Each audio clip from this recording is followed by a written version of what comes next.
നമസ്കാരം. തമിഴ്നാട്ടിൽ കരൂർ സംഭവം, കരൂർ ദുരന്തം പ്രേക്ഷകർ മറന്നിട്ടുണ്ടാവില്ല.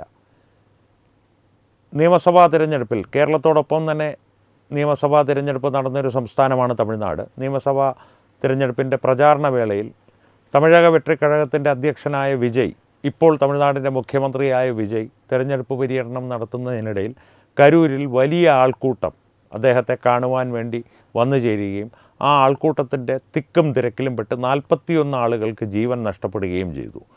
ആ സംഭവത്തെ തുടർന്ന് നിരവധി പഴിചാരലുകൾ തമിഴക വെട്രിക്കഴകവും ദ്രാവിഡ മുന്നേറ്റ കഴകവും തമ്മിൽ നടത്തി വിജയിയാണ് ഇതിനെല്ലാം കാരണമെന്നുള്ള ഒരു ധാരണ ഊട്ടിയുറപ്പിക്കും പോലെ CBI അന്വേഷണം സുപ്രീം കോടതി ഉത്തരവിട്ടപ്പോൾ ഒരു കാര്യം പ്രത്യേകം ശ്രദ്ധിക്കുക.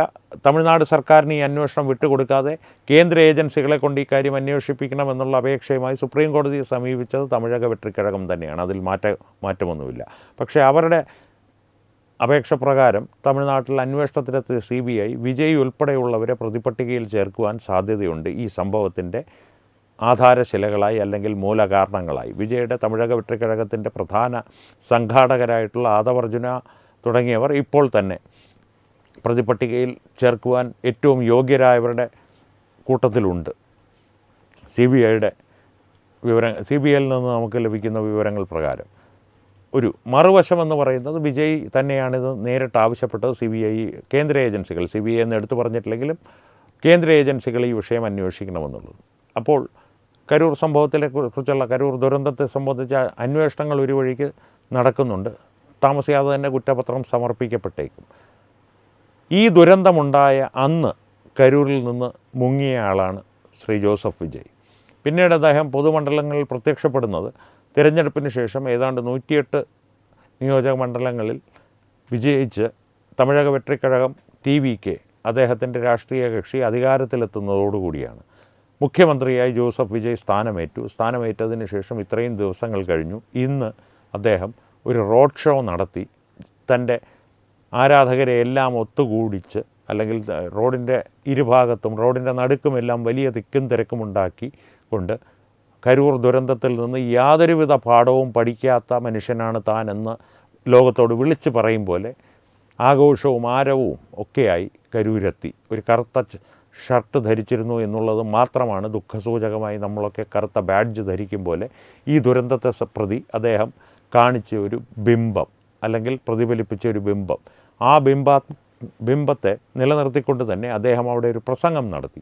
ആ പ്രസംഗം എന്നുള്ളത് ഏറ്റവും ചുരുക്കി പറഞ്ഞാൽ ഒരു സിനിമയുടെ സ്ക്രിപ്റ്റ് വളരെ കൃത്യമായി മനഃപ്പാഠം പഠിച്ച് ക്യാമറയ്ക്ക് മുൻപിൽ അഭിനയിക്കുന്നൊരു നടൻ. അതിനപ്പുറവും ഇപ്പുറവും വിജയുടെ ഇന്നത്തെ കരൂരിലെ പ്രസംഗത്തിൽ ഒന്നുമില്ല. ഏറ്റവും പ്രധാനപ്പെട്ട കാര്യം, ഒരു കാര്യം ഈ പ്രസംഗം കണ്ടുകൊണ്ടിരുന്നപ്പോൾ എനിക്ക് വ്യക്തമായി തോന്നി.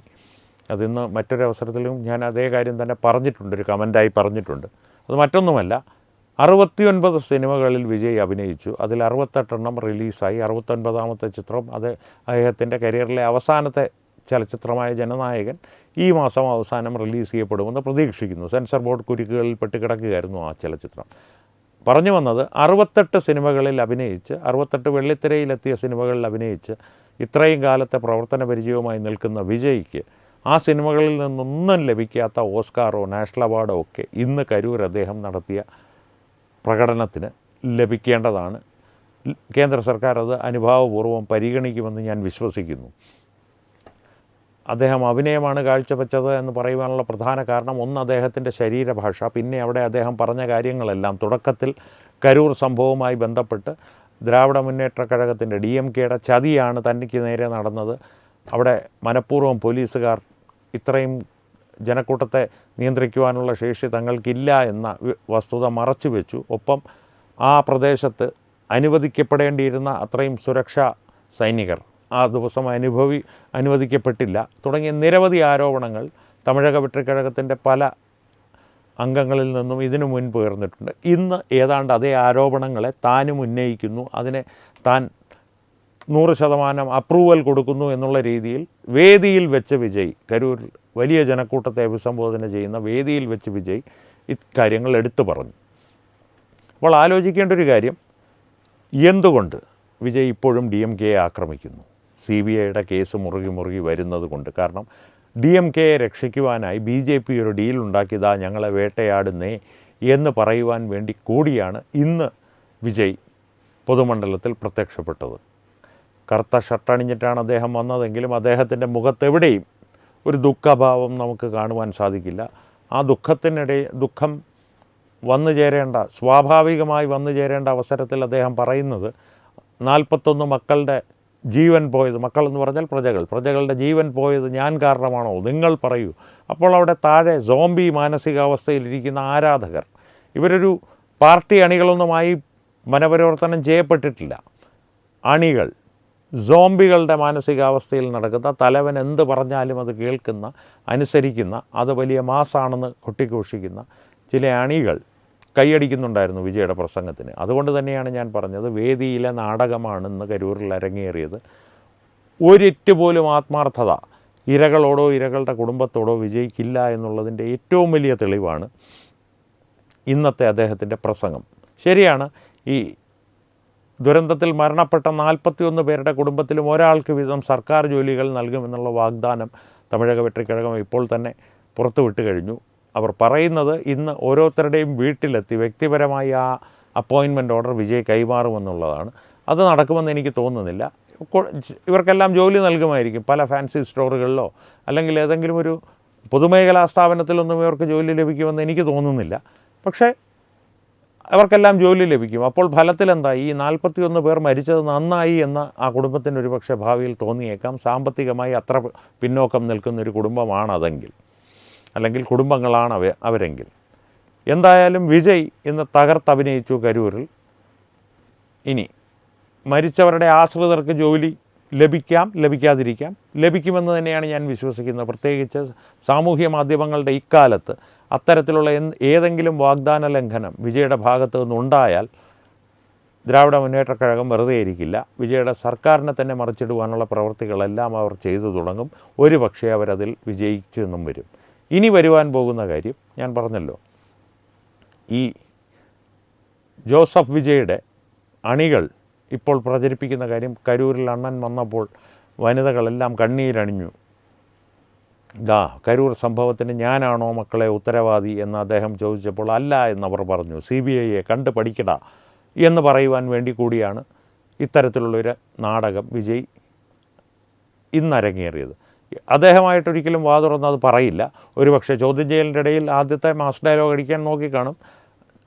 ED ഉദ്യോഗസ്ഥന്മാർ പ്രതികരിക്കേണ്ട രീതിയിൽ പ്രതികരിച്ചതോടുകൂടി സാമാന്യം തെറ്റില്ലാത്ത സാധാരണക്കാരനായ ജോസഫ് വിജയായി അദ്ദേഹം ട്രാൻസ്ഫോർമേഷൻ നടത്തി കാണും. ക്യാമറയുടെ മുമ്പിൽ ഒന്നും കണ്ടിട്ടില്ല, ഇതിൻ്റെ ഒന്നും 1000-1 പോലും കണ്ടിട്ടില്ല.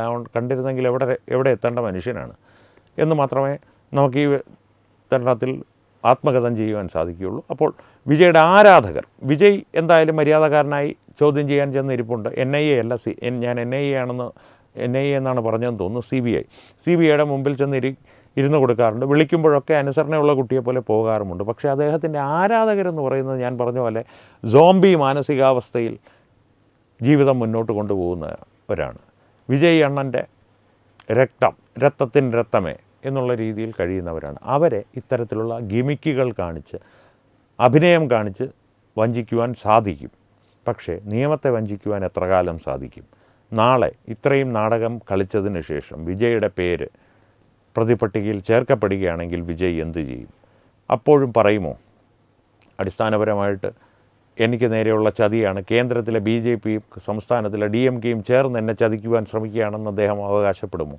അവകാശപ്പെടാനാണ് എല്ലാ സാധ്യതയും. അതിൻ്റെ തുടക്കമാണ് ഇന്ന് കരൂറിൽ തിരക്കഥ എഴുതിയ പ്രകടനം. തിരക്കഥയിൽ കൃത്യമായി എഴുതി വെച്ച പ്രകടനം, കൃത്യമായ ശരീരഭാഷയോടുകൂടി, ശരീരഭാഷ പോലും അതിൻ്റെ ഉള്ളിൽ എഴുതി വെച്ചിട്ടുണ്ടെന്ന് നമുക്ക് മനസ്സിലാക്കുവാൻ സാധിക്കും. സൂക്ഷ്മമായി ഒന്ന് നിരീക്ഷിച്ചാൽ മതി.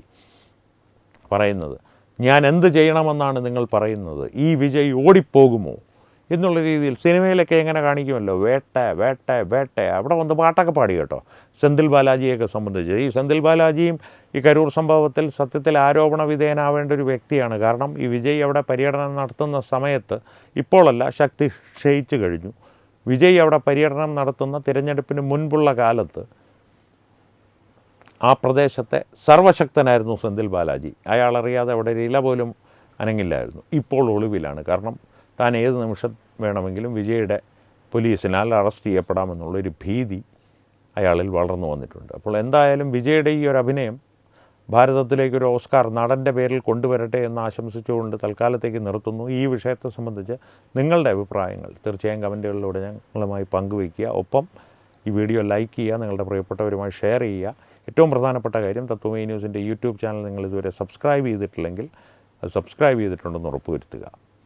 അപ്പോൾ ഈ വിഷയത്തിലും മറ്റു വിഷയങ്ങളിലും സംവാദങ്ങൾ തുടരട്ടെ. വീണ്ടും കാണാം. നന്ദി, നമസ്കാരം.